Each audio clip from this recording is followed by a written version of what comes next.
Kituo cha habari katika elimu Kwarara kilifunguliwa rasmi tarehe 11 mwezi wa kwanza 2017 na Rais mstaafu wa Zanzibar na mwenyekiti wa Baraza la Mapinduzi Dr. Ali Mohamed Shein. Ufunguzi wa kituo hiki ilikuwa ni miongoni mwa shamra za sherehe za mapinduzi matukufu ya Zanzibar. Majukumu ya msingi ya kituo cha habari katika elimu Kwarara ni kama yafuatayo: kuandaa vipindi vya mitaala kwa njia ya kidijitali kuanzia maandalizi hadi sekondari, kuandaa vipindi vya jamii kwenye masuala mbalimbali ya utamaduni, tushirikiane na kamati za skuli, uchumi na kadhalika, kurusha hewani vipindi vya kielimu na jamii.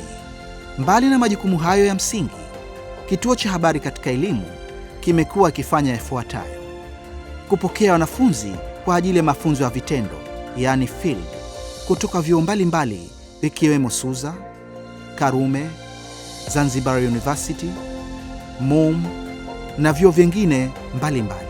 Kushirikiana na Suza katika kurusha matangazo mbalimbali ya moja kwa moja, yani live, hasa kipindi cha sherehe za mapinduzi na sherehe mbalimbali za kitaifa. Kupokea wanafunzi kutoka skuli za serikali pamoja na binafsi kwa ajili ya ziara za masomo. Kupokea wanaojitolea, yani volunteer, kutoka Koika kwa ajili ya mafunzo na kusaidia katika utendaji. Mafanikio: kituo cha habari katika elimu Kwarara kwa kipindi cha miaka 9 kimefanikiwa kuzalisha vipindi zaidi ya 900 vya kielimu na kijamii, ikiwa ni vya TV na redio. Uzalishaji wa vipindi hivyo umekuwa ukifanywa kwa mashirikiano ya kitaalamu na ya kiufundi na baadhi ya idara, taasisi na vitengo vilivyo chini ya Wizara ya Elimu na Mafunzo ya Amali Zanzibar, pamoja na taasisi za kitaifa na kimataifa za kiserikali na zisizo za kiserikali. Aidha, kituo cha habari katika elimu kimefanikiwa kufungua TV, yani EZTV, tarehe 2 mwezi wa kwanza 2022 na redio ambayo ni Elimu FM tarehe 19 mwezi wa 9 2022.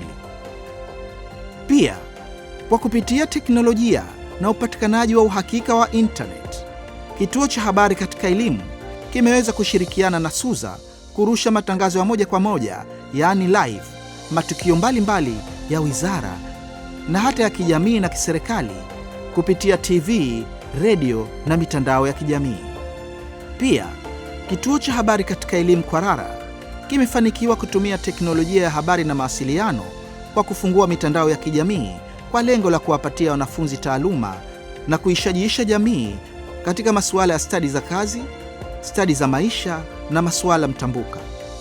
Mafanikio maalum: kituo cha habari katika elimu Kwarara kimepata heshima maalumu ya kutunikiwa tunzo kwa kushirikiana na ofisi ya Rais Ikulu kupitia ZPDB katika utengezaji na urushaji wa vipindi.